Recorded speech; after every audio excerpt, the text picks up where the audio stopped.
Hi guys, Al DeMarco here along with Steve Budin as general manager of this site. I just want to point out to you again that we've got something unique to this business. I started it over 9 years ago, only guy to do it back then, and still the best in the business. It's the Cappers Consensus. And what that is, you can get my plays, the plays of all the handicappers at the site today at one massively reduced price. And we do it for a reason, to save you money and to make you money. This is such a great thing that you came up with for many reasons. You got two types of gamblers out there that use our service. The guys that have no opinion, and they latch on to a hot handicapper and trust his opinion.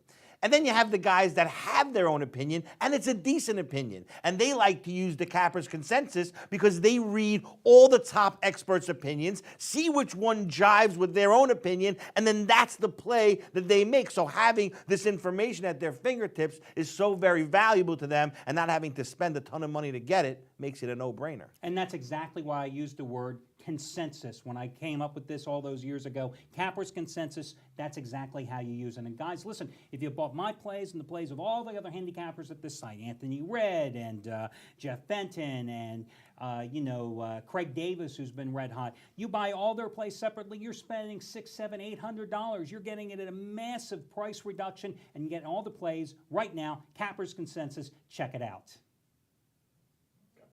Welcome back, everyone, to the Countdown to Kickoff show. Al DeMarco along with Steve Budin. As always, every Sunday, we are joined direct from Atlanta via Skype video conference by handicapper Trace Adams. Trace, another winning Sunday last week, his fifth straight winning Sunday as he cashed in with his best bet on Houston. Also, his pay after you win plays, 31 out of 43, as he scored last Sunday with San Francisco, and then came back Monday with the over in Chicago, Philly. Also hit with Chicago. I hate you for that. After If I was still a bookmaker and he was my customer, he's done. Yeah, he's out. That's it. I've seen enough. Exactly. White flag. Hey, Trace, welcome to the show. Let's get right to it. First game we've got going here today is the next one on the board, Jacksonville and Indianapolis. Jaguars are 3-point road favorite in this one against winless Indy. Total at 38 points. Which way do you go in this one? Oh, let's stay with the total here and go under. I think these guys can play until Tuesday and not top the total. Jaguars 7 of 8 under this year. They haven't topped 20 points all year long. In 6 of their 8 games, they've been held to 14 points or less. Meanwhile, the Colts have been under in their last pair, and they've scored a total of 41 points in their last 4 games combined. I just don't see the offense here. I'm staying low with Jacksonville and Indianapolis to go under the total. Well, I can certainly see why he's going that direction. I mean, this to me is the who cares game of the week. I mean, 38 points. Blaine Gabbert, the Jacksonville quarterback, 44% completions, averaging 130 yards passing a game the last 4 games. This is a dog game. I just don't know which way to go. I mean, if I had to take a side, I guess I'd go with Jacksonville, but I just as probably much tend to go with the under as well if you put a gun to my head. Yeah, I think this will be 3-2, top of the 8th. I'm going under as well. Okay, little better matchup here in the next one. Dallas at home did not look impressive against Seattle last week, failing to cover the 11, winning only by 10 against the Seahawks. Buffalo, of course, came back to reality last week. The Jets delivering a butt whipping on the Bills' home field. Can the Bills rebound here, or is Dallas to play at a pretty cheap price at 5.5?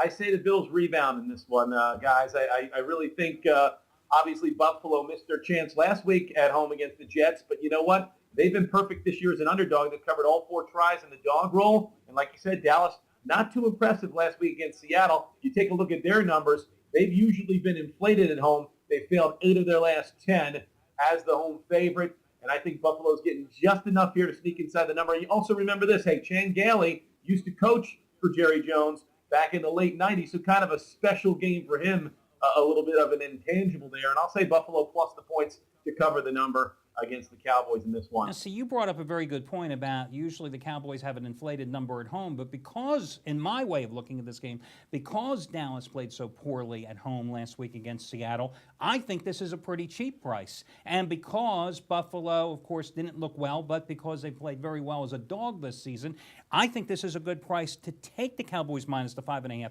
The biggest thing about the Bills is they have no defense. Put aside that 10-sack game they had of John Beck and the Redskins a couple of weeks ago. Francisco. They do not rush the quarterback well. They are not particularly adept at stopping the run. DeMarco Murray has really excelled. You know, he had that breakout 252-yard performance, or 253 against St. Louis. Then in the loss at Philadelphia, you know, they couldn't run the ball because they were down big, but he still had like 80-some yards on 7 or 8 carries. Last week, another big game, 22 carries, 139 yards, 4 catches, 47 yards. I think he brings a whole new element to this Dallas offense. And if Troy Aikman's not being pressured, I think he's going to have all day to beat up this Bills secondary. Troy Aikman, but Troy Aikman. Well, you know, but the way he is pressured. And by the way, he hates Tony Romo. He hates everybody but himself. And if you ever see Troy Aikman do a game, he always compares everyone to himself, and he's always better than everyone else. Well, and the way Tony Romo has played sometimes this year, you wish it was Troy Aikman. Troy Aikman right the now Cowboys would be better than Tony Romo. But I go the opposite way, Trace, and I like the Cowboys in this one. Yeah, I agree with you. I think that the Jets laid out the blueprint last week on how to defensively stop the Bills in their tracks. I think Rob Ryan will follow Rex Ryan very closely, and I think Dallas will shut them down as well and get this win and cover. Hey, remember last year, you know, when Rob Ryan was coaching the Cleveland defense, a far less talented defense, held the Bills to 13 points, one of their lowest scoring games of the season. So we differ on that one.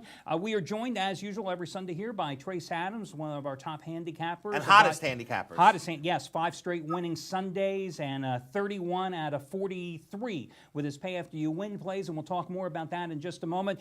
Last game we want to delve into is the next one on the card, Houston and Tampa Bay. We've got about 2 minutes to break this one down.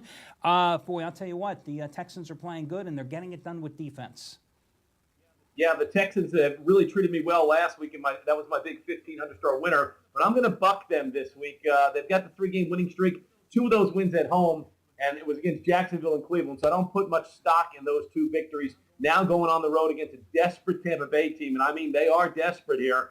And Tampa Bay knows Atlanta and New Orleans are playing. They've got a chance to make ground up on someone. I'm going to look for Tampa to rebound. I'll take the points here with the home underdog and go with the Buccaneers. Remember, they're 3-1 in their true home games this year. So let's go with the Buccaneers in this one plus the points. Well, I mean, that's certainly the positive. The negative would be that they're 5-17 in their last 22 games at home against the spread. They've only covered 3 of their last 15 as a home dog as well. And yet, I kind of tend to agree with them because, you know, Tampa Bay has already upset Atlanta and New Orleans at home this year. They remind me of Forrest Gump's box of chocolates. You never really know what you're going to get with them. For me, I look at this line at 3.5, and everything inside of me tells me that this line should be 6. It shouldn't be 3.5. What is going on here? This has got to be a trap. I'm going to take Tampa Bay, just like Trace said. He's the hot one out of this group. Only word of caution is that Tampa has no pass rush.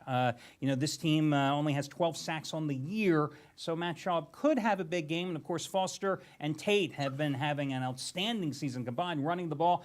Trace, again, 31 out of 43 pay after you win plays. I think it's very important to point out that if you don't win, nobody pays.